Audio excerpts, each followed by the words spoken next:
buenas tardes, bienvenidos al Instituto Mora. Es un gusto para mí, es un placer el poder estar aquí presentando este trabajo, La seguridad por otros medios, evolución de la agenda de seguridad internacional en el siglo XXI, lecciones para México, coordinado por la doctora María Cristina Rosas. La doctora María Cristina Rosas es profesora e investigadora en el Centro de Estudios en Relaciones Internacionales, Facultad de Ciencias Políticas y Sociales de la Universidad Nacional Autónoma de México, institución donde obtuvo los doctorados en Relaciones Internacionales y Estudios Latinoamericanos. Posee también estudios de especialización en la Universidad de Uppsala, Suecia. Uppsala. En la Universidad Nacional de la Defensa en Estados Unidos y la Universidad de las Naciones Unidas en Tokio, Japón, entre otras. Pertenece al Sistema Nacional de Investigadores, es autora de numerosos libros sobre las relaciones económicas y políticas internacionales, destacando las operaciones de mantenimiento de la paz de las Naciones Unidas, lecciones desde el mundo.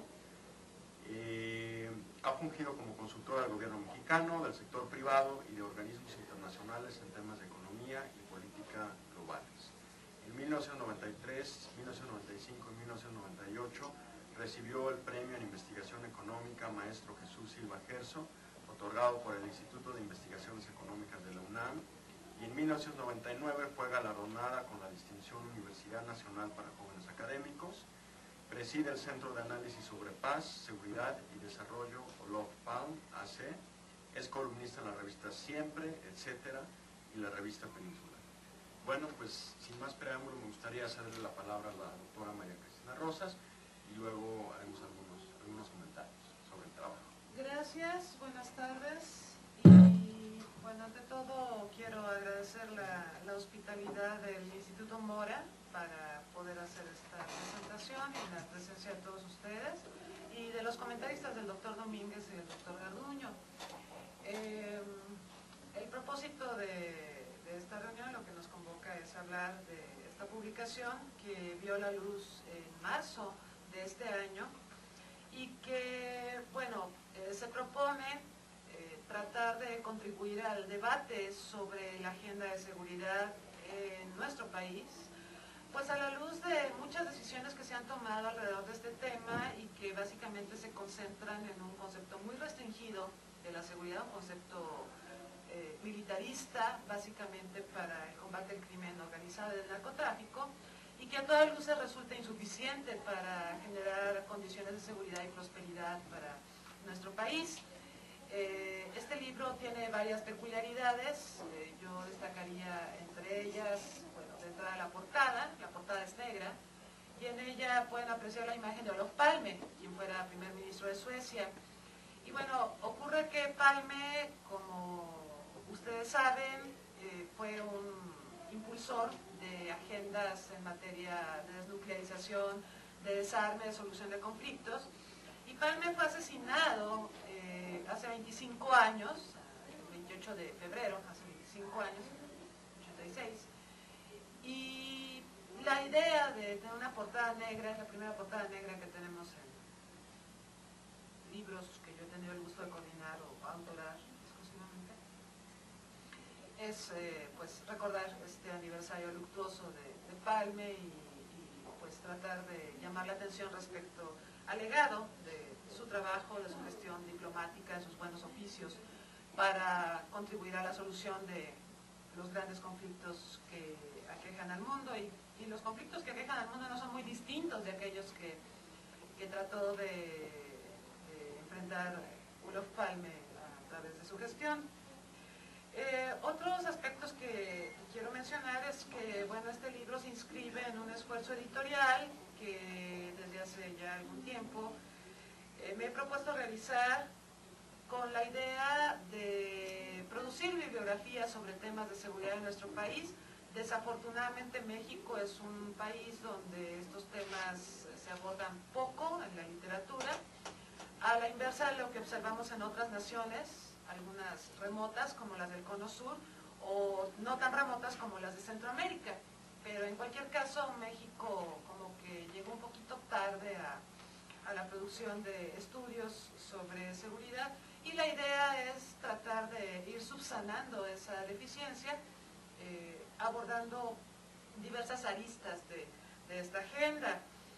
Y bueno, sobre el libro, quiero pues comentarles que los aspectos en los que quiero centrarme rápidamente son los objetivos, la razón de ser, el contenido, algunos planteamientos generales y algunas reflexiones finales. De entrada, pues este libro es el primero del Centro Olof Palme, que tiene apenas 2 años de existencia y que pues es un centro que convoca a especialistas en temas de seguridad, pero también que busca impulsar a las nuevas generaciones de especialistas en temas de seguridad. Esa es una característica de este libro que lo diferencia de libros precedentes que he tenido el gusto de coordinar o autorar, porque, bueno, en ocasiones anteriores hemos invitado a los especialistas más consagrados en la materia, el doctor Garduño aquí presente, y bueno, en contraste con toda esa literatura, este libro reúne a una nueva generación de especialistas que están discurriendo en torno a los diversos aspectos de la agenda de seguridad internacional y nacional. Como les decía en el inicio de mis comentarios, el propósito también de esta obra es fomentar el debate en nuestro país en torno a la pertinencia de ampliar la agenda de seguridad. Partimos del supuesto de que tal y como se está desenvolviendo la agenda de seguridad, sobre todo en esta administración, pues no está dando resultados, está de hecho generando situaciones de mayor inseguridad y por lo tanto es necesario ver más allá del combate al crimen organizado y de la lucha contra el narcotráfico. También busca introducir aristas en el debate de la seguridad que son importantes sobre la base de la multidimensionalidad. El concepto de la seguridad multidimensional, como recordamos, fue sancionado en la Declaración de México en 2003 con motivo de la Cumbre Especial de las Américas convocada por la Organización de los Estados Americanos, donde se explicaba que la seguridad es amplia, que tan legítimo es que Estados Unidos asuma el terrorismo como la principal preocupación en materia de seguridad, como el que los países del Caribe, por citar un caso, asuman a los desastres naturales como una preocupación en materia de seguridad. Entonces, en esa declaración, que se llama Declaración de México, a la luz de esta Conferencia Especial sobre Seguridad de la OEA, se enumeran diversos temas que son muy variados, o sea, aparece el terrorismo, pero aparecen desastres naturales, aparecen epidemias y pandemias, aparecen preocupaciones en materia ambiental, en materia energética, en materia alimentaria, y se asume en esta declaración que todas estas preocupaciones son válidas, que ningún país puede oponerse a ellas, esto pues por aquello de que pues como a Estados Unidos le importa tanto el terrorismo, no vaya siendo que cuando le presentamos una preocupación que no tiene que ver directamente con terrorismo nos diga, es que eso no es importante, esa agenda no es importante. Así que esto está sancionado en la Declaración de México y en ese espíritu pues hemos tratado de impulsar el debate sobre esta agenda multidimensional y amplia sobre la seguridad. Y bueno, el libro está dividido en 8 capítulos. Hay algunos temas que se han tratado en otros libros que corresponden también a lo que ha dado en llamarse la ampliación de la agenda de seguridad. Concretamente me refiero al tema sanitario. México, como ustedes recuerdan, en 2009 vivió una emergencia sanitaria con motivo de la influenza H1N1 y bueno, en un libro precedente dedicamos 3 capítulos de esa obra justamente al tema de la seguridad sanitaria. Por lo tanto, en esta obra que nos ocupa el día de hoy no aparece la seguridad sanitaria, pero no es porque no nos importe o no consideremos que debe formar parte de la agenda amplia de seguridad. Y bueno, en cada uno de estos 8 capítulos de la obra que nos ocupa, analizamos una arista particular de la seguridad, lo que podría también denominarse la seguridad con adjetivos. Entonces hay un capítulo que abre, que es quizá el que introduce la amplitud del nuevo concepto de seguridad, que es el capítulo sobre la seguridad humana, un concepto que emana en buena medida de los debates que se gestan en el año 94, cuando el Programa de las Naciones Unidas para el Desarrollo da a conocer este concepto y las características. Entre otros aspectos a destacar sobre la seguridad humana, pues vale la pena señalar que se asume que cualquier aspecto que sea adverso para las personas, trátese del desempleo, trátese del analfabetismo, trátese de una epidemia, de condiciones en el medio ambiente malas, en fin, cualquier aspecto que pueda dañar a las personas constituye una amenaza a la seguridad. El concepto es amplio, esto pues ha dado lugar a muchos debates porque justamente estamos hablando de la necesidad de ampliar el concepto, sin embargo también tenemos que ser realistas. ¿Hasta dónde se puede ampliar el concepto de seguridad sin que en un momento dado resulte muy difícil traducirlo en políticas públicas? Ese es otro de los aspectos en los que tenemos que pensar. Estamos de acuerdo en que una noción militarista, una noción centrada en el combate al narcotráfico y el crimen organizado es insuficiente para proveer seguridad, por ejemplo, a México, y por lo tanto hay que ampliar la agenda. Pero ¿hasta dónde hay que ampliarla? Eso es parte del debate. Entonces, cuando se planteó el concepto de la seguridad humana, se decía que había que acotarlo. Y el problema de por qué es tan amplio el concepto de seguridad humana es porque finalmente fue resultado de las reflexiones de una agencia de Naciones Unidas que por muchas décadas se ha dedicado a los temas de desarrollo, es el Programa de Naciones Unidas para el Desarrollo. Entonces pedirle a esta institución, a este programa, que elaborara un concepto de seguridad humana diferente o alejado de las preocupaciones en materia de desarrollo era un poco ilusorio.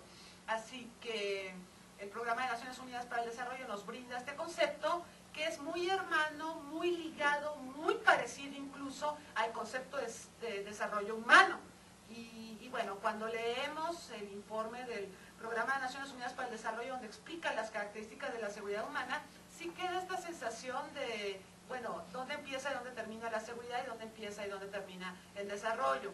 Por eso es que en el capítulo correspondiente explico que ha habido un debate en la comunidad internacional en términos de acotar el concepto tan amplio, originalmente esbozado por esta agencia de Naciones Unidas, y Canadá y Noruega llegaron con una propuesta en el sentido de acotarlo básicamente a lo que tiene que ver con violaciones a derechos humanos y víctimas de conflictos armados. Este ya es un acotamiento. Entonces se decía que cuando las comunidades, las personas en algún lugar del mundo se vieran aquejadas por violaciones masivas a sus derechos humanos o que fueran víctimas de conflictos armados y con todas las secuelas que esto puede incluir como genocidio, entonces era necesario que la comunidad internacional interviniera. Bueno, y esta propuesta fue aceptada. De hecho, en el año 2005 vimos que el gobierno de Canadá impulsó unos índices sobre seguridad humana, índices que básicamente se centran en los aspectos que les mencioné, violaciones a derechos humanos y víctimas de conflictos armados, y no toman en cuenta ningún otro aspecto. Estos índices fueron muy criticados, hay que decirlo, no solo por ser por acotar tanto el concepto, sino también por las fuentes que emplean. Uno de los problemas para hacer índices son nuestras fuentes de información, y resulta que algunas fuentes empleadas por los padres de estos índices de seguridad humana, muchos de ellos canadienses, pues eran el Departamento de Estado de Estados Unidos. Entonces a mucha gente no le gustó que esa fuera una fuente y decían que había que buscar fuentes más imparciales, fuentes más confiables. Y bueno, la idea de estos índices de seguridad humana que aparecieron en 2005 era tener índices cada año, de manera que estos índices permitieran visualizar qué países son los más seguros y qué países son los más inseguros en el mundo, y un poco con el espíritu preventivo, es decir, los países que aparecieran como los más inseguros serían países en torno a los cuales la comunidad internacional tendría que mantener cierta vigilancia para evitar que la situación que enfrentan o enfrentaban empeorara. Lo que ocurre también es que una vez que se dan a conocer estos índices, además de la polémica que ya les mencioné por el tema de las fuentes, tuvieron lugar otros sucesos que sensibilizaron a la opinión pública internacional respecto a la importancia de ir más allá de este concepto acotado de la seguridad humana, de ir más allá de las violaciones a los derechos humanos y de los conflictos armados, porque se decía que hay una serie de situaciones que generan inestabilidad, malestar y que de hecho se erigen en amenazas a la seguridad de las personas y que no tienen que ver directamente con violaciones a derechos humanos ni con conflictos violentos o armados.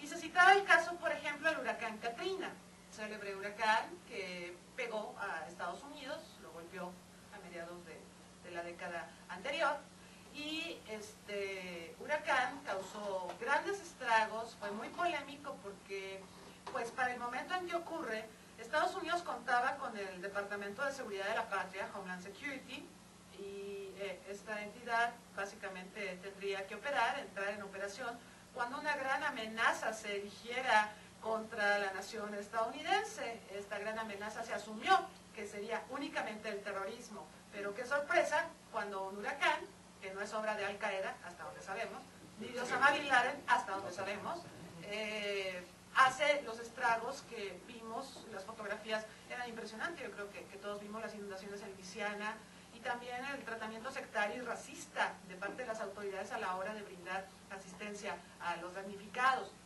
Así que después de Katrina, en Estados Unidos se dijo que, y se entendió, que el terrorismo es una amenaza que les preocupa mucho, pero que hay otros temas que no necesariamente tienen que ver con terrorismo, que pueden causarle grandes daños a su seguridad.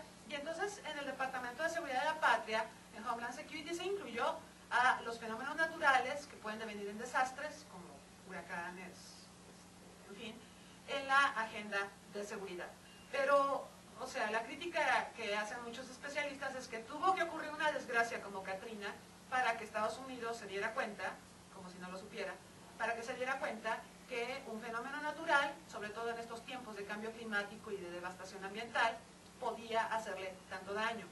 Así que la agenda de seguridad humana se empieza a ampliar. Se empieza a ampliar porque, bueno, no solo Estados Unidos sufre con Katrina, muchos países en desarrollo enfrentan problemas de incendios, de deforestación, de inundaciones, de huracanes, de terremotos, en fin, los terremotos que hemos visto en los últimos años, tanto el terremoto de la isla de Sumatra, como el terremoto en Chile, en Haití, de manera más reciente en Japón, pues constituyen flagelos que pueden poner en jaque a los países. Si no, pregúntenle a Japón, con el terremoto de 9.1 grados, ahora parece que los terremotos son más intensos. Y bueno, en cualquier caso, este país, que se supone que es el mejor preparado para una situación de alta sismicidad, quedó de rodillas, y no solo por eso, por el terremoto en sí, sino por el tema de que se dañaron varias instalaciones nucleares y bueno, todavía no tenemos información completa sobre lo que ocurrió, pero sí estamos hablando de fugas radiactivas que ponen en riesgo la seguridad de muchas personas. Entonces, después o digamos hacia la segunda mitad de la primera década de este siglo, vemos más reflexiones en el sentido de ampliar la agenda de seguridad humana, de no centrarla solo en violaciones a derechos humanos o en víctimas de conflictos armados, sino incluir lo ambiental, incluir lo sanitario. Creo que en esto contribuyó nuestro país, porque pues nuestro país es donde se desarrolla la influenza A/H1N1 y de aquí se propaga a todo el mundo. Y bueno, esta no es la primera epidemia del siglo XXI, antes tuvimos otros problemas epidemiológicos en diversas partes del planeta, pero supongo que la ubicación geográfica de México y el hecho de que pues Estados Unidos está muy preocupado por lo que ellos llaman bioterrorismo, ¿no? Llevó a que el tema de la influenza H1N1 escalara en los medios de información y en la opinión pública mundial como una gran preocupación. Así que poco a poco se ha ido ampliando la agenda, pero bueno, vuelvo a lo mismo. Estamos en un debate donde también tenemos que pensar en términos operativos. ¿Vamos a ampliar la agenda? Sí. ¿Hasta dónde la vamos a ampliar? ¿Y cómo vamos a hacer operativa esta agenda de manera que los tomadores de decisiones puedan utilizar a las instituciones de que disponen, o las instituciones pertinentes, a fin de enfrentar los desafíos de esta agenda amplia. Uno de los problemas es que si todo se convierte en un problema de seguridad, entonces no habrá institución, no habrá instancia, no habrá país capaz de atender todo aquello que es definido como amenaza a la seguridad. Aquello que definimos como amenaza a la seguridad es lo que pone en peligro la supervivencia de la nación. Entonces, cuando Vicente Fox decía que las aguas y los bosques son un problema de seguridad nacional, todos le agradecemos que le dé ese nivel de prioridad a aguas y bosques. El asunto es que aguas y bosques no necesariamente es un tema que tengan que atender nuestras Fuerzas Armadas, es un tema que le corresponde, no sé, a la Comisión de Aguas o a Semarnat o a otras instancias. Si un tema como el de las aguas y los bosques se convierte en tema de seguridad, entonces tendríamos que echar mano de muchos recursos, sobre todo recursos de las Fuerzas Armadas, y quizás estaríamos pasando por alto otras instancias que existen para atender esos problemas. Y también se puede llegar al extremo de violentar el Estado de Derecho y otras irregularidades que no son de ninguna manera deseables. No estamos planteando en esta obra que en el nombre de la seguridad se incurra en todo tipo de abusos porque todo se convirtió en tema de seguridad. No, no. Hay que ver caso por caso. Cada país es distinto, eso también es importante tenerlo visualizado. Por ejemplo, a Estados Unidos le importa mucho el terrorismo, al Caribe le importan mucho los desastres naturales, a Sudáfrica le importa el SIDA. ¿Por qué le importa el SIDA? Pues porque de toda su población la tercera parte es seropositiva. Entonces, la tercera parte de la población de Sudáfrica puede morir por el VIH. Entonces, para Sudáfrica el SIDA sí es un problema de seguridad nacional porque el SIDA pone en peligro la supervivencia de los sudafricanos. Así que, en resumidas cuentas, cada país es diferente, cada país está en la entera libertad de ubicar, de identificar con claridad aquello que amenaza a su seguridad y esto pues debe ser aceptado por la comunidad internacional y en todo caso coadyuvar para que se pueda dar una cabal respuesta y solución a estos temas. En mi capítulo yo propongo, para hacer operativo todo lo que les estoy diciendo, índices. ¿Para qué sirven los índices? Bueno, según yo, los índices de seguridad humana servirían para hacer un diagnóstico. Entonces, con estos índices podríamos saber qué zonas, qué lugares del país están más expuestos a determinado flagelo. Y de esta manera se podrían desarrollar acciones preventivas en aras de que, bueno, nos podamos anticipar. Es muy difícil anticiparse a las cosas. No sabemos cuándo habrá otro gran terremoto en la Ciudad de México, sabemos que va a ocurrir, pero no sabemos cuándo. En todo caso, nuestra responsabilidad estriba en prepararnos, ¿sí? En educar a la población, en tomar todas las medidas necesarias de manera preventiva, porque la prevención salva vidas. Algo que hemos aprendido es que la prevención siempre salva vidas, además es más barata, ¿sí?, que actuar ya que el niño se ahogó en el pozo. Entonces, yo creo que, y ese es el espíritu del libro, uno de los grandes problemas que enfrentamos con la agenda de seguridad de nuestro país es que es una agenda reactiva. Solo se actúa ya que el problema explotó, pero se trabaja muy poco en la prevención. Y pues la prevención es la madre de todas las soluciones, ¿sí? O por lo menos se pueden mitigar muchas situaciones desfavorables que de repente se pueden salir de control. Es decir, en el caso de la influenza H1N1, resulta inaudito saber que México 20 años atrás cerró los laboratorios para hacer vacunas, ¿no? Y que cuando tuvimos una epidemia de influenza, pues tuvimos que firmar contratos millonarios con las farmacéuticas para adquirir vacunas. Bueno, ya el presidente ya creo que hizo caso y ya van a hacer otro laboratorio de vacunas, finalmente, pero es un poco absurdo que habiendo tenido laboratorios de vacunas hace 20 años se hayan desmantelado, porque no se pensó hace 20 años que esto pudiera ser importante para el país. Entonces, creo que nos falta mucho como país en materia de seguridad y sobre todo en los aspectos preventivos. Los aspectos preventivos salvan vidas y entonces para eso servirían los índices. Ahora, la idea de los índices ya ha sido trabajada. Tenemos a un grupo de investigadores en Alemania trabajando en lo que serían los primeros índices de seguridad humana con esta perspectiva más amplia, no con la perspectiva canadiense de vincular los índices solamente a violencia y a violaciones de derechos humanos, DF, que todo el mundo critica, pues el gobierno del DF tiene muchas cosas rescatables que a veces no se ven, porque pues estamos muy enojados con tantas obras viales, pero de las cosas positivas que tiene la Comisión de Derechos Humanos del Distrito Federal son los índices de seguridad humana del Distrito Federal, que de hecho apuntan a identificar problemas muy puntuales que aquejan a los residentes de esta gran ciudad, problemas como el manejo de basura, problemas como los asentamientos humanos, problemas como el abastecimiento de agua, y en función de eso se hicieron los índices, de manera que a través de este informe de seguridad humana del Distrito Federal se tiene identificado que delegación, a nivel de delegación política, es más propensa a enfrentar problemas por deslaves cuando hay inundaciones, o por falta de agua, o por el ambulantaje, o por el manejo de basura.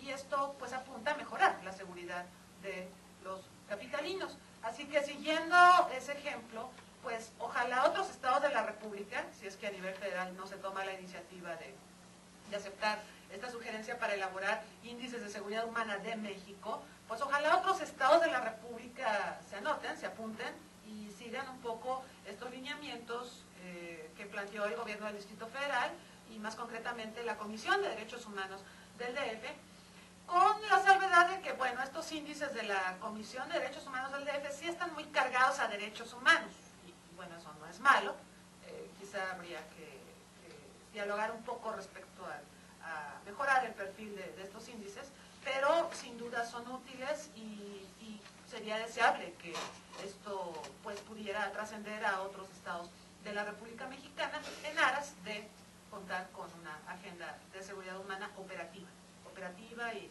que permita tomar decisiones oportunas y contribuir, por supuesto, a un país más seguro.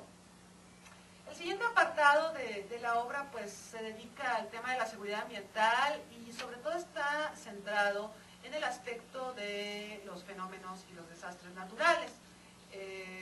Este apartado es importante porque existen instancias, el SINAPROC, por ejemplo, y existen fondos para atender situaciones de desastres naturales o de fenómenos naturales en nuestro país. A mí me cuesta mucho trabajo el concepto, perdón, de desastre, porque lo que yo creo que sí hay son fenómenos. Lo que puede ser desastroso es la respuesta de las autoridades a la hora de responder o de atender los fenómenos naturales, ¿no? Pero bueno, casi todo el mundo habla de desastres. En cualquier caso, una de las cuestiones que señala la autora de este capítulo es que tenemos muy poca prevención, ¿sí? Y muy pocos recursos. El año pasado se acabó el fondo para desastres naturales en enero y era el fondo para todo el año, ¿no? Con lo que pasó en Monterrey y todo eso. Se acabó el fondo. Entonces, bueno, hay que trabajar mucho en la prevención, como les decía, y es algo que queda muy claro en el capítulo de esta autora. Después tenemos el tema de la seguridad económica, un tema que, bueno, ha estado pululando en el ambiente por mucho tiempo, pero que ahora se vuelve más relevante a la luz de la crisis financiera internacional y de la necesidad de valorar qué tanto el desempleo, qué tanto las secuelas de la crisis, la falta de productividad, la falta de actividad económica, la recesión en sí, afecta a la seguridad de las naciones. Entonces el autor encuentra que pues ya hay algunas localidades, algunos municipios, algunos lugares en el mundo donde el concepto de seguridad económica va tomando forma en esta dirección, ¿sí? en el sentido de analizar por un lado cómo afecta a la calidad de vida de las sociedades y cómo se puede vincular con la agenda de desarrollo, que sería algo muy, muy necesario. Después tenemos un apartado dedicado al tráfico ilícito de armas pequeñas y ligeras, un capítulo importantísimo, porque sin duda esta es una problemática dramática. Creo que todo el mundo se centra más en analizar el narcotráfico en sí y la actividad del crimen organizado y se detienen menos a pensar en lo que implica en términos de poder de fuego para el crimen organizado la disponibilidad de armas pequeñas y ligeras. Algunas muy sofisticadas que ni siquiera están en manos de nuestros cuerpos de seguridad.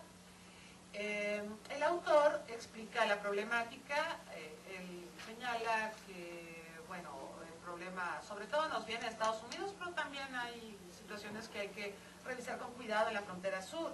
También habla de nuestra legislación, que es bastante dual, porque, bueno, está, digamos, prohibido comercializar, pero no poseer las armas. Entonces, ahí hay una pequeña contradicción. Yo puedo poseer un arma en mi domicilio, pero ¿dónde la compro? ¿No? Entonces, sabemos que, en teoría, al menos la Secretaría de Defensa Nacional es la que otorga los permisos y todo esto, pero también sabemos que hay un mercado negro muy grande para poder adquirir armas de fuego. Así que tenemos varios problemas en ese sentido. La legislación no ayuda mucho, tal como está, no ayuda mucho a enfrentar el problema. Tampoco nos ayudan los vecinos, ¿verdad? En el caso de Estados Unidos, creo que desafortunadamente con esta enmienda constitucional que permite la aportación de armas, se malinterpreta a México cada vez que México señala que es muy importante que Estados Unidos combata el tráfico ilícito. El tráfico ilícito no tiene nada que ver con la enmienda constitucional que permite que los estadounidenses tengan todas las armas que quieran. Sin embargo, pues hay que ser conscientes de que se avecina un proceso electoral en Estados Unidos, de que hay un lobby muy poderoso, la National Rifle Association, en Estados Unidos, que apoya a los republicanos, y que Obama pues tiene que andar muy a las vivas, con pies de plomo, a la hora en que trata este tema, pues para evitar que pueda ser usado en su contra todo lo que él diga, ¿no? Yo siento que Obama tiene la disposición de comprender a México respecto a la gravedad del problema, pero tiene muy poco margen de maniobra ante el Congreso y sobre todo con motivo de las próximas elecciones de noviembre del próximo año. Después, en el libro, el quinto capítulo está abocado a la seguridad privada. Es un gran tema, es un tema muy poco estudiado en nuestro país. Es un tema muy preocupante también porque la seguridad privada forma parte de toda esta idea que se tiene de racionalizar las funciones del Estado, porque se dice que el Estado todo lo que hace lo hace mal, es un mal administrador. Y bueno, esa fue la premisa de las doctrinas neoliberales, y había que dejar todo al libre juego de las fuerzas del mercado y permitir que los estados se deshicieran de funciones. Había funciones, lo dialogábamos en otros tiempos los colegas, había funciones que pensábamos que el Estado nunca iba a abandonar. Una de ellas es la seguridad, porque la seguridad es un bien público. Todos tenemos derecho a la seguridad. Y es responsabilidad del Estado proveer seguridad. Pero resulta que la seguridad ha entrado en una etapa neoliberal de privatización, y entonces estamos en un escenario muy complejo donde pues ya existe la posibilidad de que compremos la seguridad que podemos pagar. Carlos Slim puede pagar el búnker que tiene para cuidar su seguridad, pero ese búnker no lo podemos tener en común de los mexicanos. Y el problema con la seguridad privada también son las tasas de crecimiento, la velocidad con la que crece. La seguridad privada se alimenta de esta sensación de inseguridad que todos padecemos. Y le conviene mucho a la seguridad privada que nos sintamos inseguros, ¿no? Así que alrededor de este tema encontramos que la seguridad privada está creciendo más o menos a tasas como la economía china, del 8 al 10% anual, que crece más rápido que la capacidad de control de los estados. Cuando hablo de problemas de seguridad privada no solo me refiero al caso de México, sino que es un problema global, es una proliferación indiscriminada de empresas de seguridad privada, es muy difícil controlarlas, y aquí se generan otra serie de preocupaciones. La autora de este artículo pues refiere que, por ejemplo, a falta de controles por parte de nuestras autoridades, la seguridad privada se convierte en un problema de seguridad en sí mismo, y también la calidad de los servicios de seguridad privada que se nos ofrecen, pues creo que es una calidad cuestionable. No sé, de repente vamos al centro comercial y vemos a un guardia de seguridad que mide 1 metro de estatura y está pobremente equipado, y bueno, a veces nos preguntamos si esa es la personita que va a cuidar, ¿no? Así que es un problema bastante serio, y bueno, la seguridad privada está en nuestras vidas cotidianamente. Está en Cinemex, está en Soriana, está en Walmart, está en los aeropuertos, en los puertos, está por todos lados, está en nuestros departamentos, ¿no? Cuando tenemos un vigilante. Así que es algo con lo que convivimos diariamente, pero es algo muy fuera de control, y esto puede convertirse en un problema de seguridad en sí mismo. Sobre la seguridad alimentaria, ¿qué les puedo decir? Es un capítulo que realmente deprime. Bueno, creo que todo el libro deprime, lo he leído. malas noticias, ¿no? Me gustaría hacer un libro así, con buenas noticias. Pero ya saben, siempre es difícil. El tema de la seguridad alimentaria, en el caso mexicano, es terrible. Tenemos un problema de inseguridad alimentaria, especialmente en el tema de los granos básicos. Y esto tiene que ver no solo con malas políticas gubernamentales, sino también con las necesidades de las grandes empresas transnacionales que controlan el mercado mundial de los alimentos. A esto pues hay que añadir otras tendencias que se vienen desarrollando de manera muy vertiginosa. Por ejemplo, el uso de alimentos para biocombustibles. Ahí pues prácticamente estamos restando una cantidad importante de alimentos para el consumo humano y los estamos derivando a la generación de energía. El otro aspecto es que, lo señala muy bien el autor, a propósito de las transnacionales que controlan el comercio internacional de alimentos, resulta que estas empresas cotizan en bolsa y especulan con los alimentos. Entonces los alimentos se convirtieron en materia especulativa. No es que no haya suficientes alimentos en el mundo para darnos a todos de comer. Hay y hasta sobra, pero están desigualmente distribuidos y desigualmente apropiados. Y ahora se especula con ellos y por eso los precios de los alimentos están por las nubes. México tiene un problema de insuficiencia en granos básicos porque tiene que importar una buena parte de ellos de Estados Unidos. Y nuestro problema se agrava con el Tratado de Libre Comercio de América del Norte, sobre todo si tomamos en cuenta que este tratado lo firmamos con dos graneros del mundo, con Canadá y con Estados Unidos, y mejor ahí lo dejo. El penúltimo capítulo sobre seguridad aeroespacial, este es un tema de vanguardia que realmente me da mucho gusto que sea abordado porque es como el patito feo de la agenda de seguridad, nadie le hace caso. Creo que ahora se empezó a poner un poco de atención en el tópico debido al debate sobre la Agencia Espacial Mexicana y si Neri Vela, a quien nadie recuerda, debe ser el primer director o no, o debe ser alguien del estado de Hidalgo y la sede de esta agencia. Y bueno, creo que un poco se empezó a hablar del tema, pero lo cierto es que México tiene muchas insuficiencias en materia aeroespacial. Ojo, este no es un tema para grandes potencias solamente, las grandes potencias lo tienen resuelto desde hace mucho tiempo. Es un tema para todos, ¿sí? Quiero comentarles que, por ejemplo, la UNAM produce tecnologías que permiten corregir la órbita de los satélites y estas tecnologías no las compra el gobierno mexicano. El principal cliente de esta tecnología de la UNAM es Vietnam, que acaba de crear su agencia espacial. Vietnam es el país pequeño que tuvo una guerra desgarradora en los años 60 y 70. Y entonces eso quiere decir que Vietnam tiene más visión de este tema que un país como México. Tenemos problemas en materia aeroespacial con los satélites. Ojo que México solo tiene 3 satélites, 2 que funcionan a medio gas porque resultaron defectuosos por los sistemas de lanzamiento que se emplearon, y aunque están asegurados, la aseguradora no paga nada si el problema es del sistema de lanzamiento. Solamente paga si el artefacto se daña, pero el artefacto se dañó por los sistemas de lanzamiento. Entonces no estamos cubiertos por las aseguradoras. Y el otro satélite, el Solidaridad 2, que data de los tiempos de Salinas de Gortari, es un satélite que está operando en órbita inclinada para alargar su vida útil. Este satélite debió de haber descansado en paz hace varios años. Sin embargo, no hay reemplazos. El presidente Calderón el año pasado apenas señaló que se iban a lanzar 3 nuevos satélites precisamente para cubrir todas las deficiencias y las necesidades también que se tienen a la luz de los 3 que están en órbita y que ya no van a aguantar mucho más tiempo. Yo lo refería también en algún artículo que se llama así, México fuera de órbita, porque literalmente estamos fuera de órbita. Y bueno, qué bueno que el presidente Calderón señaló lo de los 3 satélites, no nos dijo cuándo, no, es como el son de la negra, nos dijo que vamos a tener 3 nuevos satélites, pero no nos dijo cuándo.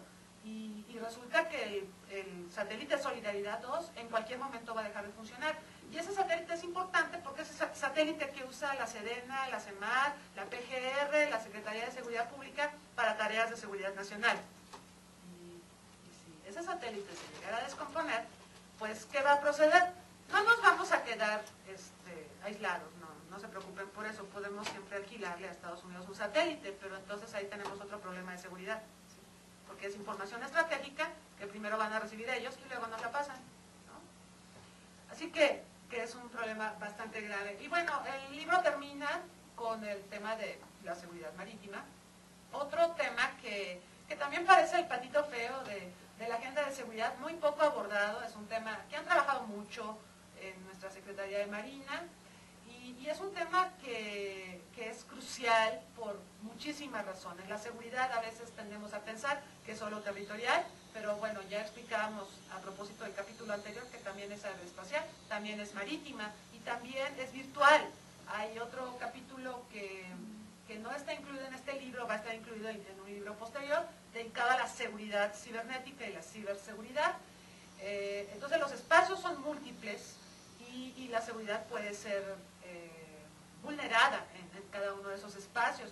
Y en el caso de la seguridad marítima, pues las amenazas, los flagelos que enfrenta la seguridad marítima son múltiples, pueden ser desde un derrame petrolero, una mala perforación de una petrolera, como vimos el año pasado en el Golfo de México con la plataforma Deepwater Horizon de British Petroleum, que además llevó a que renunciara el CEO de British Petroleum por inepto. Y bueno, puede ser un accidente como el del Exxon Valdez o el de Erika o qué sé yo, o puede haber problemas también por piratería, como vemos en el Golfo de Adén en Somalia, aunque de Cuba a México hay mucha piratería también, tema que no se ha abordado mucho. Y el otro tema que nos debe interesar es que por vía marítima ingresan un montón de armas pequeñas y ligeras al territorio nacional. Porque en la medida en que se han reposado los controles en el territorio, entonces los traficantes tienden a dirigirse a las aguas que pues están pobremente custodiadas, no porque la Secretaría de Marina no quiera, sino porque no se puede. O sea, México tiene litorales inmensos y pues las capacidades, el presupuesto que recibe la Secretaría de Marina es bastante escueto. Entonces hacen lo que pueden, ¿sí? Y se han capturado a traficantes y todo esto de armas pequeñas y ligeras, pero pues hay muchos desafíos en este terreno. Entonces para terminar, pues básicamente yo les diría o les dejaría como ideas centrales que, bueno, luchar, lo reitero, lo dije al principio de mi presentación, luchar solamente contra el crimen organizado y en particular contra el tráfico de estupefacientes no es suficiente para garantizar la seguridad nacional de México. Los países no pueden, por otra parte, ignorar las prioridades internacionales, por ejemplo, la lucha contra el terrorismo internacional, que a ver qué giro toma, porque Osama Bin Laden ya no está entre nosotros, pero ya nos dijeron que ya se eligió al nuevo líder de Al Qaeda. Entonces parece que esta es la historia sin fin. De hecho, deberíamos de hacer otro libro dedicado al terrorismo, a la lucha contra el terrorismo, que se llame La historia sin fin. Y bueno, no podemos ignorar la lucha contra el terrorismo porque al país hegemónico, a Estados Unidos, le importa mucho. Bueno, nosotros somos vecinos contiguos. Pero lo que sí es cierto también es que cada país tiene capacidades, vulnerabilidades y necesidades específicas que tienen que ser la base para que diseñe una estrategia de seguridad nacional adecuada a sus intereses. O sea, no podemos armar la estrategia de seguridad nacional de México en función al terrorismo, ni solamente en función al narcotráfico. Somos un país en desarrollo, somos un país con la riqueza pésimamente distribuida, y entonces, en función de esas características, tenemos que acuñar nuestra agenda de seguridad. Otra cosa importante, los problemas complejos requieren soluciones complejas. No podemos esperar soluciones de hoy a mañana. Las soluciones toman tiempo, ¿sí? Y tenemos que dar un tiempo para resolver los problemas. Pero quizá es muy importante este tema del proyecto de nación, porque en el proyecto de nación se diseña al país que queremos en el largo plazo. Y entonces, si se tiene muy claro qué país queremos en el largo plazo, cada sexenio se puede ir abonando a favor de ese país que queremos en el largo plazo. O sea, ahí en este escenario hipotético que estoy planteando con un proyecto de nación clarito, podríamos tener una situación donde los planes nacionales de desarrollo alimenten al proyecto de nación. Y si tenemos proyecto de nación, entonces podríamos ser mucho más eficientes en la prevención y en la elaboración de diagnósticos. Es cierto que no somos brujos, no podemos vaticinar cómo será el mundo, no somos Goldman Sachs, que dice que en 2050 Brasil, Rusia, India y China serán las principales potencias económicas del mundo. Bueno, bien por Goldman Sachs, yo no tengo mucha seguridad, no confío en que ese pronóstico sea tan acertado y se vaya a cumplir. Yo creo que es difícil hacer futurología y no queremos hacer futurología, queremos tener un país más seguro y un país más próspero. Eso es lo que queremos. Y entonces hay muchas cosas que hay que hacer, entre otras trabajar sinceramente y con compromiso en la prevención. Ya dijimos que la prevención es más barata. Y bueno, termino con esta idea. Se ha asumido que la agenda de seguridad, este es parte del pensamiento de Guerra Fría, básicamente es de Marte, en tanto el desarrollo es de Venus, pero pues no, ni la seguridad es de Marte ni el desarrollo es de Venus. Son dos situaciones que tienen que complementarse. No podemos aspirar a seguridad sin desarrollo, ni a desarrollo sin seguridad. Tienen que ser dos caras de una misma moneda y debe haber una relación simbiótica entre ellos. Yo creo que México hoy por hoy le ha apostado a la seguridad de una manera muy desorganizada, muy atropellada, en una visión muy restringida de lo que es la seguridad, y ha descuidado mucho el desarrollo. Ustedes veían el año pasado los debates en nuestro Congreso, donde los legisladores decidieron quitarle presupuesto a la agenda de desarrollo de los estados del sur de México para aumentar el presupuesto de la agenda de seguridad de los estados del norte de México. Eso es lo que no se debe hacer. O sea, de todo lo que he dicho, eso es precisamente lo que no se debe hacer. No podemos quitarle presupuesto de seguridad a los estados para darle,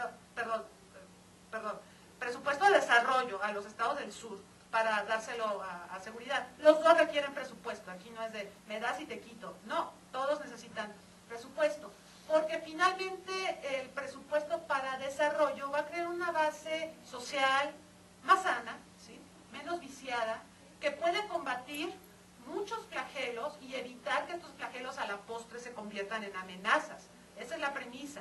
Entonces, no crean que este es un debate ocioso donde simplemente nos gusta decir que hay que darle dinero a desarrollo. No, hay que darle dinero a los dos, ¿sí? Y hay que gastar bien los recursos, pero no se puede comprometer el recurso a una zona que requiere financiamiento para su desarrollo, como Chiapas, como Guerrero, Oaxaca, en fin, para dárselo a estados que por ingreso per cápita a nivel nacional pues están muy por encima de Guerrero, Oaxaca y Chiapas, ¿no? Estados como Nuevo León, Tamaulipas. Entonces, atención con eso, hay que encontrar los justos medios y no por trabajar en seguridad descuidar el desarrollo. Gracias.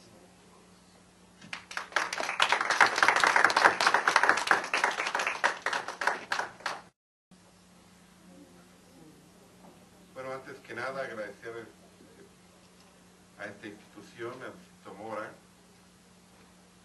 la invitación que se me ha hecho junto con la doctora Cristina para hacer la presentación de este libro tan esperado. La característica con la que quiero comenzar es plantearles a la doctora Cristina de que curiosamente este libro no es depresivo, Cristina. El falso optimismo es de una persona mal informada. El verdadero optimismo parte sobre todo de la información y a partir de ahí construye un planteamiento alterno. Y si algo tiene este libro es que nos abre verdaderamente paso no en la ilusión sino a una verdadera esperanza, una esperanza fundada en la posibilidad de que las cosas pueden mejorar en un sentido totalmente distinto. A partir de ello, voy a tratar de hacer un análisis lo más optimista de este libro, lo cual no significa que esté exento de observaciones o planteamientos, sino que parto del principio de lo que apuntabas al principio y que de alguna manera Julián Marías, en teoría de las generaciones, nos plantea. Dice, una nueva generación es una nueva mirada que coloca un nuevo foco de atención. Este libro, si algo tiene, es que nos abre un panorama totalmente diferente, nos abre nuevos focos, nuevos planteamientos. Segundo, desplaza las concepciones anteriores y los paradigmas. Y esto yo creo que es una de las cosas más interesantes. Crea actualidad y vigencia, porque nos habla de problemas que estamos enfrentando en lo cotidiano, no los problemas que ocurrieron anteriormente y que ya no podemos remediar. Es, por tanto, un libro que aporta en tres direcciones importantes. En dirección del desarrollo, en dirección de la democracia y en dirección de la seguridad humana, que en este caso ya está adjetivada. Este es un libro, por lo tanto, de jóvenes orientados de una mirada experta de Cristina, que no es menos joven, también. Bajo esta situación, se plantea un esfuerzo que va a ser una aproximación por otros medios, buscando una nueva seguridad por otras vías. Por lo tanto, no es la seguridad por otros medios, no. Se aparta mucho la noción de seguridad que se tuvieron anteriormente y que estaban comprometidas básicamente con el viejo orden que en este momento se está desmoronando. La idea, sobre todo, es construir una nueva seguridad y las vías como consecuencia son totalmente distintas. Los caminos son caminos que exploran, y explora definitivamente el que tiene confianza, el que tiene fe, el que sabe precisamente que va a encontrar algo que todavía aún no sabe qué cosa es, pero sí tiene idea de hacia dónde pretende llegar. Y el tema que nos ocupa parte de un punto central. No tenemos una doctrina de seguridad nacional. No digamos en México, sino en el mundo. Nos quedamos en el siglo XX. Consideremos lo siguiente.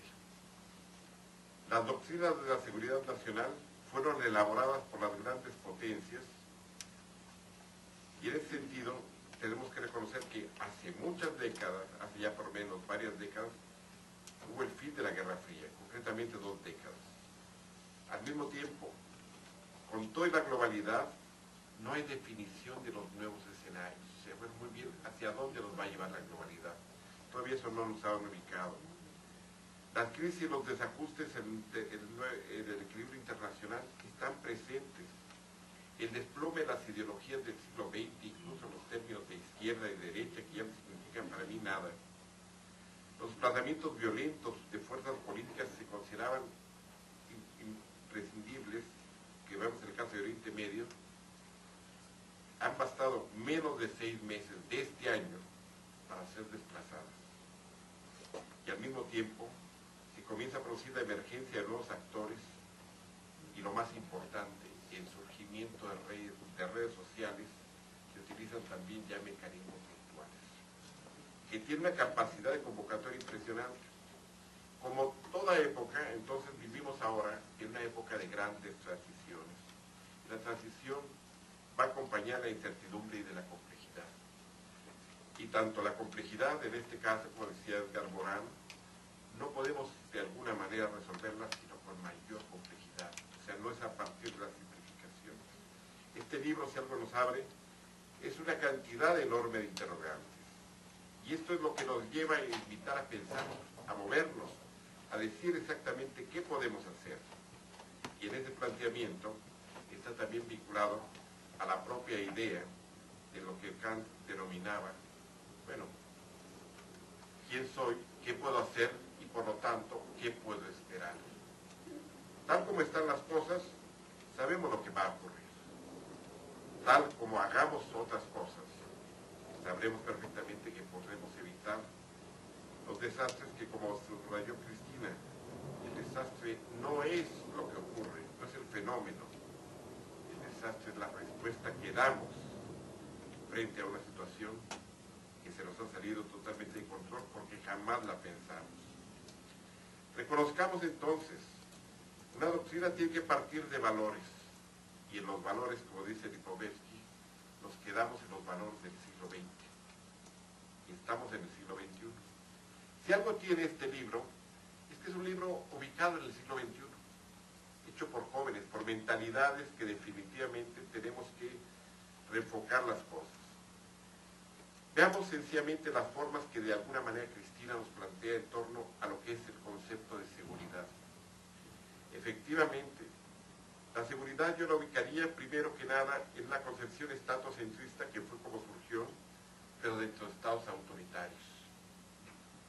El estado autoritario era predominio de lo militar sobre lo civil, la lógica de aliado o enemigo, la prevalencia de la defensa del orden sobre el desarrollo, la inteligencia entendida como penetrar el espacio público, privado e íntimo de las personas.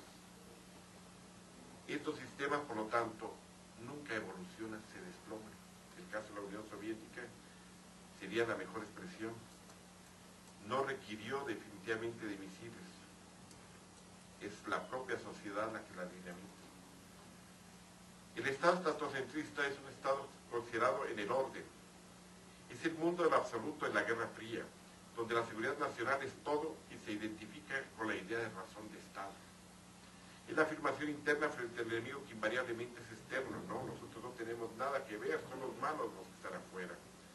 Todo conflicto fue encuadrado, todo movimiento social fue encuadrado entre una relación este-oeste. Y esa fue la tragedia de muchos de los grandes movimientos. El énfasis, por lo tanto, en el orden llegó al extremo de simplificarlo absolutamente todo. Y la visión de intervención y de respuesta militar frente a los conflictos fue la constante durante todo ese periodo de Guerra Fría. Al mismo tiempo, la idea misma de hoy, estamos contemplando una nueva versión de estados autoritarios. Es una versión donde la idea ya descansa sobre la sociedad, sí, pero a partir de la sociedad considerada que está subsumida en dictaduras corporativizadas. Es lo que pasa sencillamente con las sociedades populistas tan abiertas en el caso de América Latina, donde nos hablan de una sociedad subalterna al Estado, de la existencia de caudillos, de la política de masas de corte populista que todo supuestamente lo resuelve sacando a la gente a la calle o a ver quién convoca más. El corporativismo que encuadra una sociedad en organizaciones verticales, los términos de izquierda y de derecha que nada significa para caracterizar las acciones de este modelo, porque lo mismo lo podemos encontrar exactamente en un dictador como Assad en Siria, que saca una manta de varios kilómetros con la bandera siria y al mismo tiempo sustenta que el Estado es él y por lo tanto lo que vaya en contra de él va en contra de lo que sería la idea misma de la seguridad de la nación. Por lo tanto, la seguridad nacional se identifica con la visión de la seguridad del personal político y del caudillo de turno. Estas formas de Estado autoritario siguen existiendo en nuestros días, pero no es esta la seguridad que justamente has considerado. La seguridad tampoco no es la idea del Estado democrático representativo, un modelo político representativo de carácter constitucional, porque ahí lo público sigue como esfera de lo estatal. Sí da espacio efectivamente a las ONGs, abre paso a la seguridad adjetivada y a la ampliación de las agendas con vías al desarrollo. Y la democracia aparece básicamente como un producto del bienestar y no a la inversa, como dijera en este caso Popper. Este es el planteamiento en el cual se ubicaría precisamente la versión de Naciones Unidas y en la cual definitivamente la idea del Estado sigue siendo una visión estatocentrista. La idea de la democracia que están buscando es precisamente la idea que parte de un Estado representativo parlamentario. Una sociedad y Estado están vinculados por la participación ciudadana. El predominio de lo civil sobre lo militar, donde reconocen riesgos internos y amenazas externas, al tiempo de sustentar una visión de fortalezas y oportunidades. Es una visión de desarrollo y democracia y de seguridad que es una visión compleja y por lo tanto la inteligencia se define no como hurgar en los demás, sino como anticipación. Pero tú vas directamente al cuarto punto, al cuarto gran enfoque, que es justamente el de la seguridad humana. Es un modelo político sustentado en la idea de lo público como espacio común de lo social y no como esfera exclusiva de lo estatal. Es un predominio en la participación social en la elaboración de la política pública. Das también importancia a los conceptos de gobernanza, existencia de redes sociales, al empoderamiento del espacio ciudadano, no entendiendo empoderamiento como que el Estado deja a la ciudadanía lo que ya no puede hacer, sino como un elemento donde hay capacidad para toma de decisiones y asumir conjuntamente responsabilidades. Esta es una seguridad que parte de las necesidades ciudadanas y por lo tanto, a diferencia de los otros tipos de seguridad que nos aportan solamente la idea de sobrevivencia, la idea, en este caso parte de tu concepto de seguridad humana, es de existencia plena. Yo no conozco algo más optimista que eso. Por lo menos se sabe qué es lo que se desea. Ahora, en el ámbito inicial, no quiero hacer todas las observaciones importantes que tú has señalado porque has reseñado muy bien tu libro, el libro colectivo que has presidido, encontramos un elemento importante, sobre todo los semáforos de la seguridad. Yo transformaría estos semáforos de seguridad en paradojas.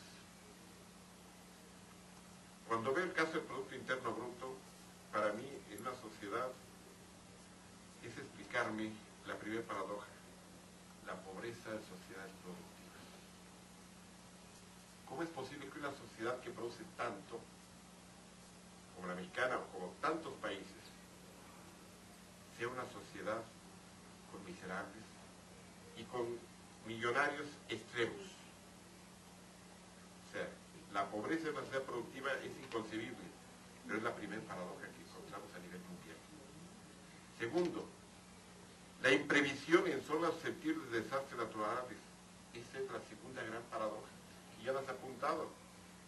Y que definitivamente, bueno, cuando contemplamos los efectos concretamente de Katrina, yo recuerdo el caso de que en diciembre de ese mismo año hice el viaje hasta Miami por tierra. No pudimos entrar a Nueva Orleans porque todavía no se podía entrar. Y en Baton Rouge, de allí en adelante, la carretera sencillamente se abría paso en medio de montañas de manglares. Parecía que los manglares habían sido arrastrados por el viento, dejando de un lado absolutamente toda la desolación del pantano y del otro lado eran montañas. Yo no creí que eso se pudiera hacer. Si el ser humano lo podía hacer, no es algo concebible, es ver toda una naturaleza totalmente allí adormecida y liquidada por los efectos de la imprevisión. El otro elemento es el hambre. En medio de abundancia de productos y de alternativas nutricionales, encontramos que hoy el hambre afecta de maneras diferenciadas a la riqueza por anorexia y por abulimia, a la clase media por los enormes índices de diabetes infantil y a la pobreza por las hambrunas. Entonces de repente decimos, bueno, y todo esto que tenemos de producción, todo lo que se produce, y vivimos desnutridos, no es ni siquiera necesario alimentarnos, sino que incluso, aún así alimentándonos, podemos estar inducidos a una mala nutrición. La cuarta, la sobrevivencia de infancia, que contrasta con la preservación, curiosamente el alargamiento de la vida. O sea, efectivamente ya no hay tosferina.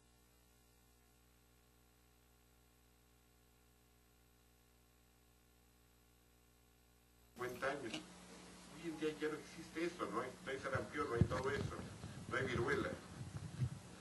Sin embargo, se llega a la edad de la juventud, donde este mismo sistema que permitió de alguna manera mediante la prevención de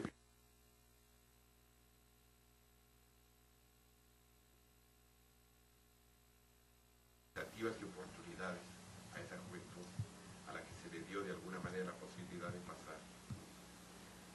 La quinta gran paradoja es el activismo de minorías intensas, a la que llaman muchos terrorismo, frente al abstencionismo creciente y la desconfianza en lo político de enormes núcleos humanos.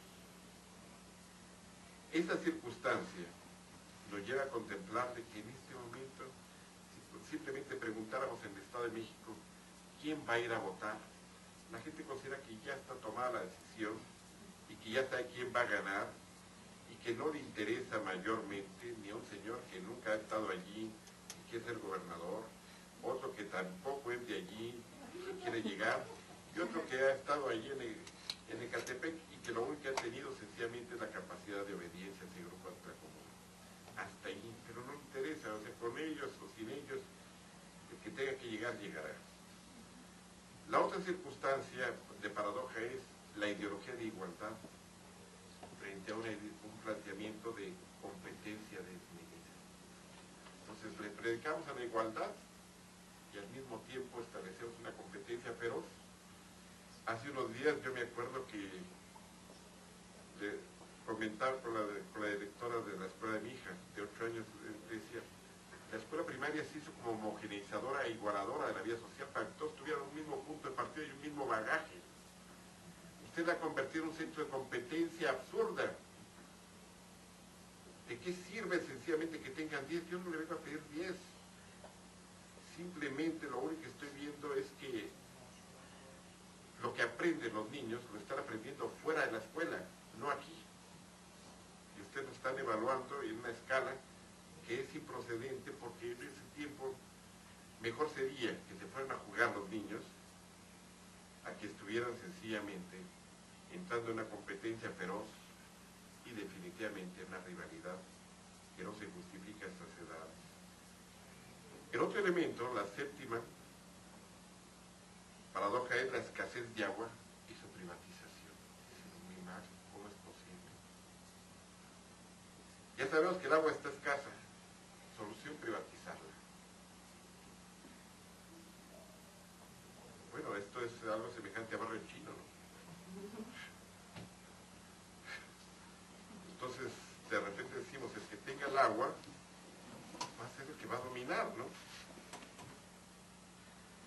La otra circunstancia es el enorme incremento de refugiados frente a la indiferencia de las naciones y de las personas. Nadie nos creemos que algún día podemos ser refugiados. Nadie. Ni que podemos llegar a la indigencia por un fenómeno natural. Nadie. ¿Y quiénes somos susceptibles? Cualquiera de nosotros. Y por último, la extensa concentración de riqueza en pocas manos, porque México tiene el primer multimillonario del mundo frente a millones de seres que carecen de lo más estricto. Estas paradojas, yo creo que son un semáforo de seguridad tal vez más fuertes, porque en la misma medida que se realizan, nos dejan prácticamente sin hambre. El libro, por lo tanto, tiene elementos donde habla sobre planeación, sobre prevención de desastres. El caso de Blanca Gómez. Tiene el planteamiento de la seguridad económica, que ya se ha mencionado, que es básicamente una dimensión totalmente nueva, ligada particularmente al fenómeno tanto de las limitaciones como también a las posibilidades y potenciales que podría tener una mejor distribución del ingreso. Caso de Jacobo Silva.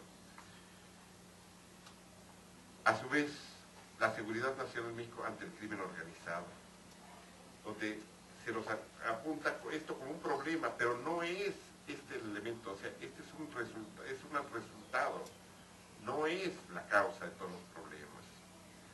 El caso de la privatización de la seguridad en México, ¿no? El adiós a un bien público, ¿no? El caso de la seguridad alimentaria, el México del siglo XX, que precisamente busca responder a una de estas paradojas.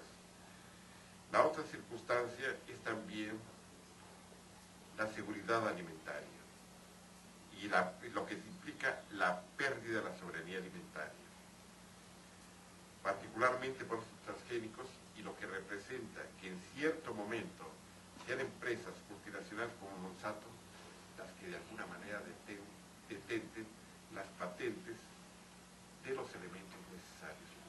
Parece increíble, pero el maíz cacao simple está patentado, o sea que no podemos comer pozole sin pagarle a estos tipos, ¿no? Que según eso dicen que lo descubrieron, pero ¿de dónde, no? El séptimo, la seguridad aeroespacial. Es aquí lo que le comentaba incluso a Cristina, entendió yo creo que el mejor término. Bueno, esto no puede ser geopolítica, ¿no? Porque eso sería sobre la Tierra. Eso es astropolítica. Y es un planteamiento hoy más que nunca importante. Y recordemos un elemento básico. El C4, o sea, la estrategia general, parte sobre todo de unos elementos básicos en las comunicaciones. Quien controla las comunicaciones domina el C4. Es comando, comunicación, cómputo y control.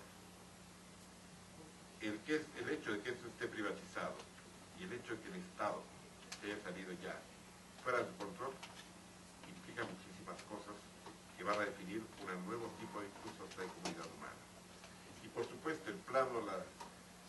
seguridad marítima. Este planteamiento, unido sobre todo a esa bella introducción de seguridad humana, con los nuevos paradigmas de la seguridad nacional en México del siglo XXI, es lo que coloca esta obra como una obra digna de ser leída. Y al final, curiosamente, nos deja un enorme optimismo, porque al mismo tiempo que puso la portada negra, te faltó poner precisamente al colibrí. Yo creo que es el ave que más amo, al grado de que, afortunadamente, dado que no se puede apresar ni jamás detelle un pájaro bajo prisión, ya viven en mi casa por lo menos varios. Y bueno, los tenemos consentidos definitivamente, y mi hija, yo creo que es, sin haberlos tocado jamás, los ama. Efectivamente representa la guerra, pero yo diría más que la guerra, es la defensa. Es la defensa realmente. Nunca jamás nos han agredido, pero son defensores de sus nidos, como no tienes una idea, frente a cualquier tipo de amenaza. En fin, estas son parte de estas reflexiones. Dejo esta nota que para mí es lo más optimista, me llena de esperanza, me llena de gusto, el ver cómo esta nueva generación, bueno, pues de repente se aparta notoriamente de todo lo que nosotros hemos venido trabajando en tantos años, y qué bueno, porque efectivamente esto es lo que hace falta. Felicidades a Cristina, felicidades a todos ustedes y a todas estas personas a quienes invito definitivamente a leer este libro, que ya visto con información y con expectativas, verán que es una obra que nos deja un excelente sabor de boca y la mejor punto para fundamentar el verdadero optimismo. Gracias a todos ustedes.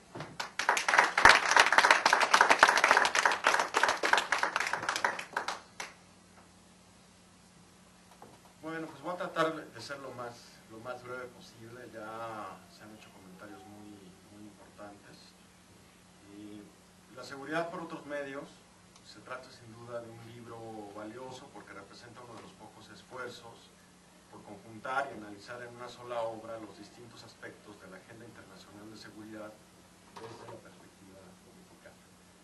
Yo diría que es una referencia obligada para aquellos que quieren entender los cambios en dicha agenda desde finales del siglo XX hasta nuestra fecha, y sobre todo me parece que no solo ayuda a entender el estatus del debate, por ejemplo, entre la noción tradicional de seguridad nacional, concepto basado en nociones realistas o neorrealistas de las relaciones internacionales, y la noción de la seguridad humana, la cual pretende estar basada en el desarrollo del individuo y no tanto del Estado como instrumento para contener las amenazas internas y externas.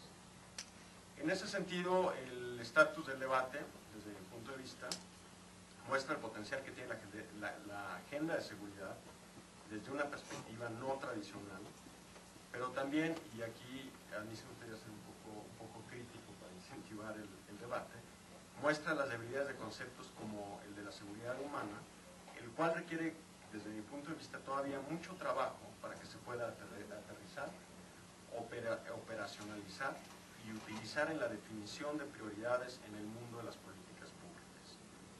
En ese sentido, creo que las dos tareas más importantes, las cuales quedan esbozadas en el primer capítulo de la doctora María Cristina Rosas y se vuelven cada vez más evidentes a lo largo de los otros capítulos, son, primero, la relación entre seguridad humana, acotada o no acotada, y desarrollo humano. Es decir, ¿cómo definimos el concepto de seguridad humana para que incorpore los temas de desarrollo sin que se vuelva redundante o sin que se convierta en una manera de nombrar lo mismo de una manera distinta? Por ejemplo, si uno toma el ranking de países de acuerdo a su índice de desarrollo humano y el ranking de acuerdo al índice de seguridad humana desarrollado por el grupo de investigadores alemanes que se menciona en el libro, pues sin duda hay diferencias importantes, ¿no? Una de las que más llama la atención es que Estados Unidos desaparece de los primeros 10 países cuando hablamos de seguridad humana. Sin embargo, queda la impresión de que como que el ranking es muy similar, ¿no? Y como que estamos hablando de dimensiones muy similares a la hora de ver cómo quedan ordenados los países, o por lo menos esa es la impresión que a mí me dio. Pero Pero segundo y más importante, se supone que el principal contraste entre la seguridad nacional tradicional y la seguridad humana es que el primer concepto se centra en el Estado y en la respuesta a amenazas, mientras que el segundo se centra en el desarrollo del individuo, porque esto tiene un valor en sí mismo, pero también porque contribuye a prevenir la inseguridad interna y externa. Sin embargo, a lo largo de los capítulos encontramos que el actor instrumental que puede garantizar la seguridad humana es el Estado.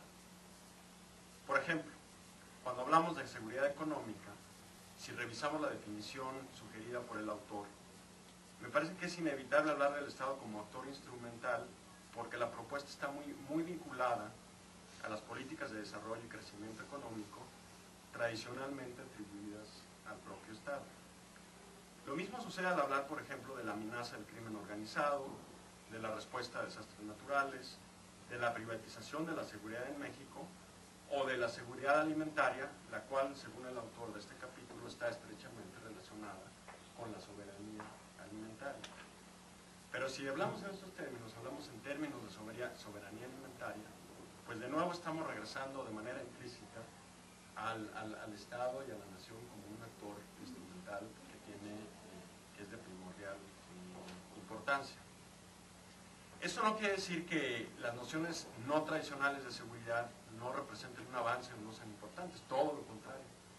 Sin embargo, una de las lecturas que yo hago del libro es que en este debate que se está dando y en el cual vamos avanzando, el riesgo es que todos los aspectos o dimensiones de la seguridad humana o de cualquier otra noción no tradicional de la seguridad se convierten en condiciones de segundo orden que dependen de una condición de primer orden, que es la viabilidad del Estado.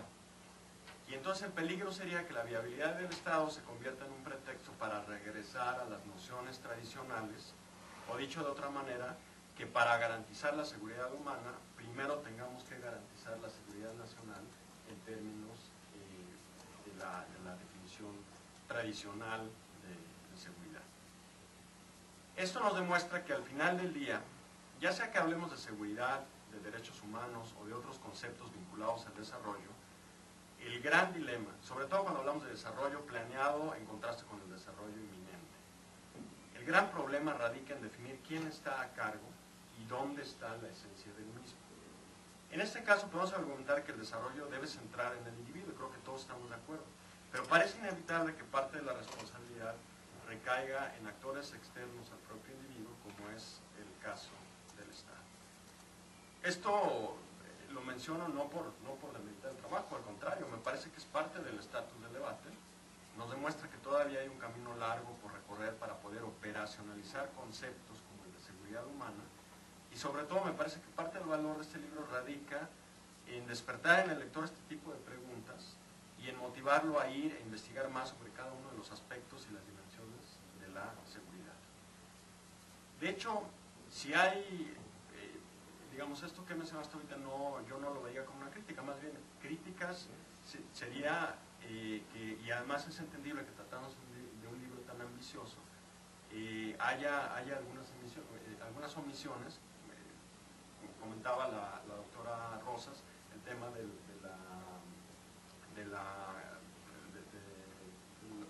la salud, es un tema, pero un tema que a mí me llamó mucho la atención que no estuviera es y que es importantísimo para el caso de México, es el caso de la seguridad energética. Aunque esta se puede vincular a la seguridad económica y a la seguridad ambiental, desafortunadamente en el caso de México no puede quedar nada más subsumida. Si hay un tema que requiere de un análisis serio en términos de sus implicaciones para la seguridad nacional y para la seguridad humana en el mediano plazo en México, es el tema energético. Hay que ver cómo van las estadísticas de las reservas probadas y cuánto estamos sacando por año, y entonces cuántos años nos quedan de reservas petroleras. Son como 7 o 8. O sea, no tiene duda de lo que significa para la seguridad nacional y la seguridad humana, ¿no? En general, creo que los textos son muy interesantes. Digamos, cumple con lo que ofrece el título de entrada, excepto desde mi punto de vista en la parte de elecciones para México. Me dio la impresión de que sí se mencionan lecciones, así, pero muy, de manera muy aislada, y como que uno se queda con las ganas de ver cómo se ha operacionalizado e implementado el concepto no tradicional de seguridad en otros países, y en qué medida esas experiencias pueden ser o no lecciones para México. Me parece que ahí había una gran oportunidad que se explotó, pero se pudo haber explotado un poquito más. Y bueno, algunos otros detalles, ¿no? Por ejemplo, en el tema de seguridad alimentaria me llama la atención que se hace una revisión histórica, pero por ejemplo no se hace ninguna mención del SAM, del Sistema Alimentario Mexicano, ¿no? Y a mí eso sí me llamó la atención. En la parte aeroespacial, a mí me parece que es muy válido centrarse en la parte del espacio exterior y en la discusión sobre si México debe tener una agencia espacial mexicana o no. Pero creo que, por ejemplo, hay un tema primordial que tiene que ver, por ejemplo, con la infraestructura que necesitamos para que nuestro espacio aéreo sea seguro, y el caso más ilustrativo es el caso de la Ciudad de México, ¿no? Donde la saturación de la ICM es un tema sin duda de seguridad y de primordial importancia. La parte del cambio climático se menciona en el capítulo de seguridad ambiental. Me parece que la discusión da para más, y sobre todo hay mucho que decir sobre los dilemas del desarrollo, ¿no? Precisamente cuando algunas de las acciones que deben ser promovidas por el Estado en el contexto de la mitigación y la adaptación al cambio climático podrían paradójicamente atentar contra la seguridad humana de algunos grupos de la sociedad. Pero bueno, en general el libro representa un esfuerzo loable que vale la pena leer, sobre todo en estos tiempos que corren, pues el esfuerzo de los integrantes de SEO por ofrecer una visión distinta de la seguridad no podría ser más oportuna. No porque yo esté de acuerdo con todo lo que se lee en el libro, pero porque en estos tiempos donde precisamente se ha limitado el tema de la seguridad al tema de la lucha contra el narcotráfico, pues me parece que una de las cosas que sí nos hace falta es el debate crítico, objetivo y bien fundamentado que enriquezca la definición de las políticas públicas en un sentido amplio. Y bueno, pues enhorabuena, muchas felicidades. Me parece que es una lectura obligada para cualquiera que quiera entender el tema de la seguridad en México. Y pues ojalá que así como ahora los invitamos y los recibimos con mucho gusto para presentar el libro en el Instituto Mora, en el futuro pues también nos inviten para colaborar con libros que hagan en el futuro. Muchas gracias.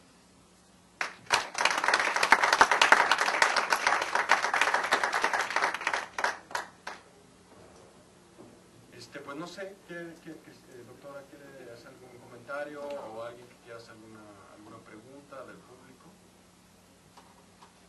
Ricardo. Sí, creo que una preocupación para quienes eventualmente nos hemos ocupado del tema de seguridad nacional ha sido que la discusión teórica difícilmente ha aterrizado en los programas gubernamentales. A mí me preocupa mucho que, no así, me preocupa que desde al menos el 2005, cuando se promulga la Ley de Seguridad Nacional, la misma agenda sea bastante ajena a lo que son nuestras prioridades de seguridad nacional. E incluso hay puntos como la preocupación sobre el tráfico de armas de destrucción masiva, que en realidad no forma parte de nuestra agenda de seguridad nacional. Sin embargo, obviamente hay que comprender que las leyes de seguridad nacional, después del 11 de septiembre, en todo el mundo tendieron a tener cierta homologación en lo que tocaba a la lucha antiterrorista. Sin embargo, creo que cuando la discusión en el terreno académico se centra justamente, por un lado, que me parece evidente, en el aspecto conceptual, pero no entra al estudio de cuáles son las dificultades que la parte teórica enfrenta cuando ya aterriza en la discusión en los ámbitos gubernamentales, por ejemplo, un poco el análisis de cuál es el funcionamiento del Consejo de Seguridad Nacional, nos quedamos un poco cortos respecto de cuál es la viabilidad realmente de la modificación de la agenda, ¿no? Yo recuerdo, puede sonar anecdótico, que cuando estaba en gestación la Ley de Seguridad Nacional, un día le preguntaron al secretario de la Defensa oiga, ¿y qué opina usted de la iniciativa que se está discutiendo en el Congreso? Y dijo, no le puedo dar opinión porque no fui consultado, ¿no? Cosa que me parece bastante grave. Fue una iniciativa que fue gestada en el CISEN y era ante todo un intento de la Secretaría de Gobernación por tomar el liderazgo del tema. Entonces, efectivamente, un poco siguiendo la línea de lo que comentaba el doctor Domínguez, creo que habría que contemplar todas las vertientes que tiene la seguridad nacional en México, más allá de que obviamente siempre se tiene el riesgo de que se pueda contaminar o se pueda diluir en otros temas digamos, de carácter más amplio. Cito, por ejemplo, de un libro del propio general Vega García, el de Seguridad Nacional, el concepto, método, organización, donde él habla acerca de la necesidad de trascender la visión justamente, por un lado militarista y por otro lado estrictamente, digamos, enfocada al tema, por ejemplo, de la violencia, y donde él dice que fundamentalmente a donde hay que apuntar es al tema de la sustentabilidad y desarrollo, de que la seguridad nacional debe crear las condiciones de estabilidad para que un país pueda progresar, y que entonces obviamente la noción de seguridad nacional tiene que alimentarse de todas las otras vertientes como la agricultura, como la salud, como la educación, etcétera, sin perder de vista que obviamente también tiene que restringirse a ciertos aspectos operacionales como ya los mencionaba el doctor Domínguez. Creo yo que el problema muchas veces radica en que los órganos de seguridad del Estado no son permeables a la discusión teórica, sino que más bien, y sobre todo ya sabemos cómo opera la administración pública en México, hay un excesivo pragmatismo, y lo que se deja ver en la definición, ya sea de los conceptos o de las atribuciones institucionales para el manejo de temas de seguridad nacional, es que más bien hay una pugna por los espacios de poder de las distintas instituciones que son competentes en el tema, ¿no? La pregunta a la doctora Rosa sería, ¿qué tanto ella considera que ha avanzado la discusión desde un punto de vista conceptual, teórico, serio, dentro de las instituciones gubernamentales, como para que, por ejemplo, en una fecha próxima esperemos una ley de seguridad nacional reformada que pueda estar más a la altura de los tiempos?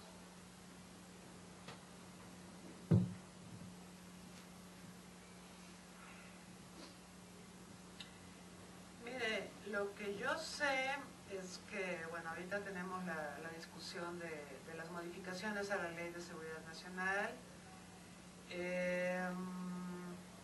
Me da la impresión de que, pues desde que se dio a conocer la Ley de Seguridad Nacional que hasta ahora tenemos, que es en realidad una ley de inteligencia, eso habría que llamarlo como es, pues diversos especialistas destacaron las deficiencias, ¿no? Primero, ¿por qué llamarla Ley de Seguridad Nacional cuando en realidad se aboca a aspectos de inteligencia? Y ya lo refería usted, fue parte de un posicionamiento político que buscó el CISEN a través de la CEGOF en torno a estos temas, pero hay muchas insuficiencias.